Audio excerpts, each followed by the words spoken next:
You, John Fitzgerald Kennedy, do solemnly swear I, John Fitzgerald Kennedy, do solemnly swear that you will faithfully execute the office of President of the United States that I will faithfully execute the office of President of the United States and will, to the best of your ability, and will, to the best of my ability, preserve, protect, and defend the Constitution of the United States. preserve, protect, and defend the Constitution of the United States. So help you God. So help me God.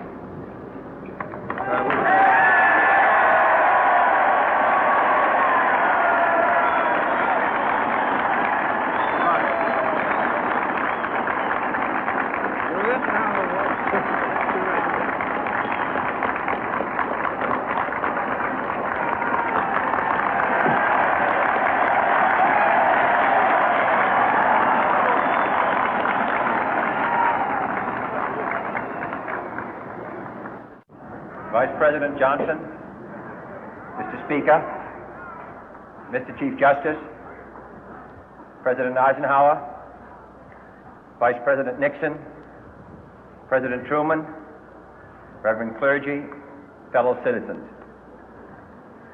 We observe today not a victory of party, but a celebration of freedom, symbolizing an end as well as a beginning, signifying renewal as well as change.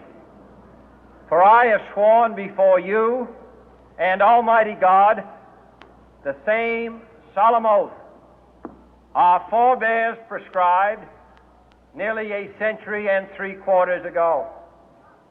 The world is very different now, for man holds in his mortal hands the power to abolish all forms of human poverty and all forms of human life.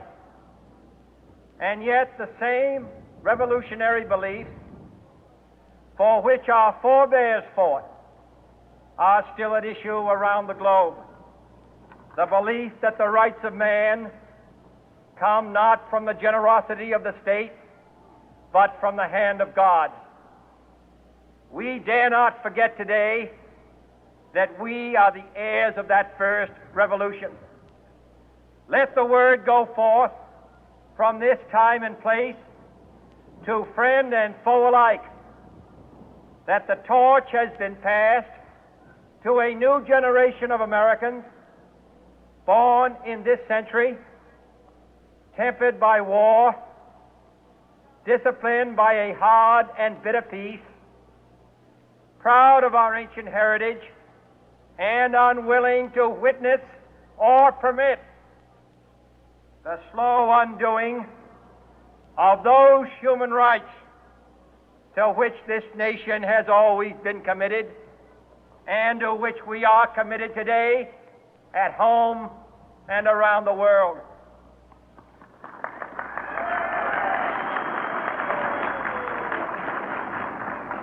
Let every nation know, whether it wishes us well or ill, that we shall pay any price, bear any burden, meet any hardship, support any friend, oppose any foe to assure the survival and the success of liberty.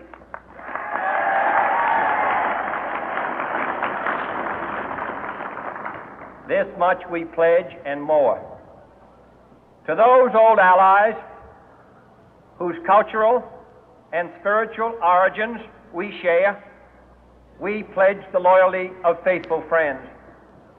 United, there is little we cannot do in a host of cooperative ventures.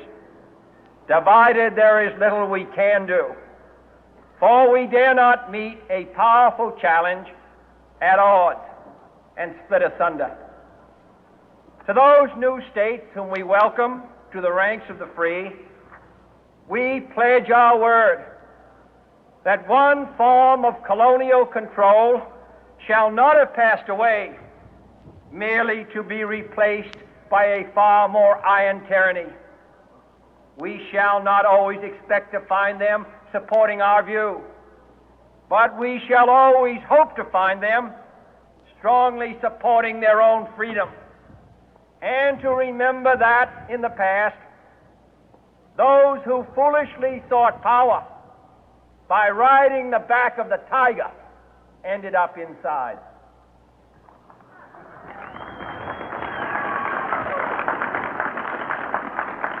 To those people in the huts and villages of half the globe struggling to break the bonds of mass misery, we pledge our best efforts to help them help themselves for whatever period is required, not because the communists may be doing it, not because we seek their votes, but because it is right.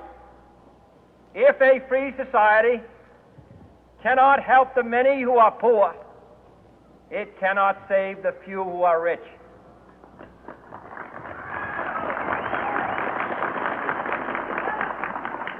To our sister republics south of our border, we offer a special pledge to convert our good words into good deeds, in a new alliance for progress, to assist free men and free governments in casting off the chains of poverty. But this peaceful revolution of hope cannot become the prey of hostile powers. Let all our neighbors know that we shall join with them to oppose aggression or subversion anywhere in the Americas. And let every other power know that this hemisphere intends to remain the master of its own house.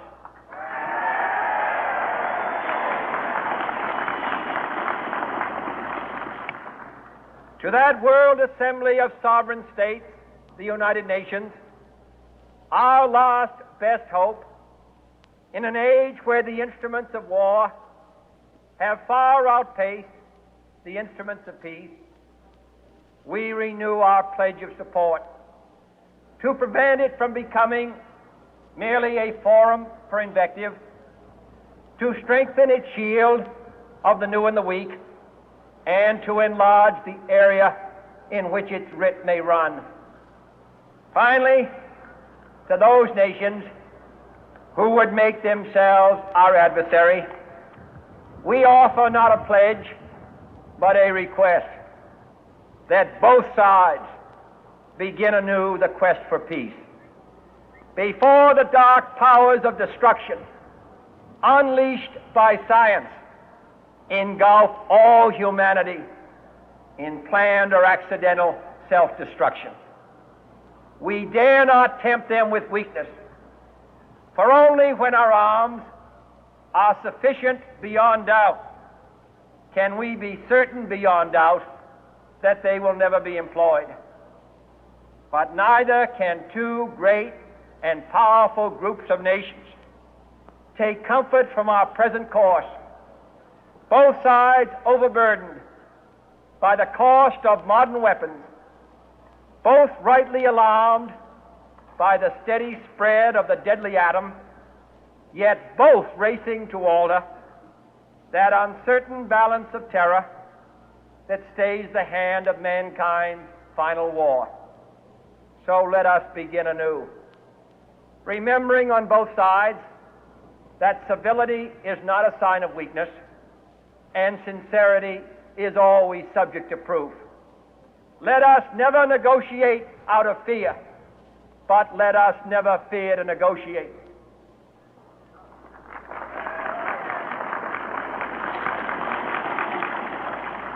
Let both sides explore what problems unite us, instead of belaboring those problems which divide us.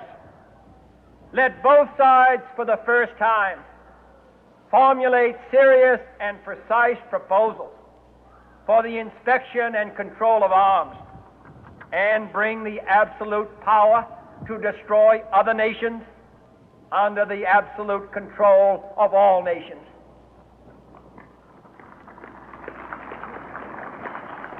Let both sides seek to invoke the wonders of science instead of its terrors.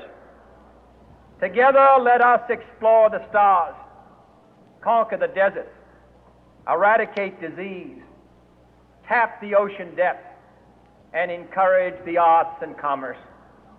Let both sides unite to heed in all corners of the earth the command of Isaiah to undo the heavy burden and let the oppressed go free.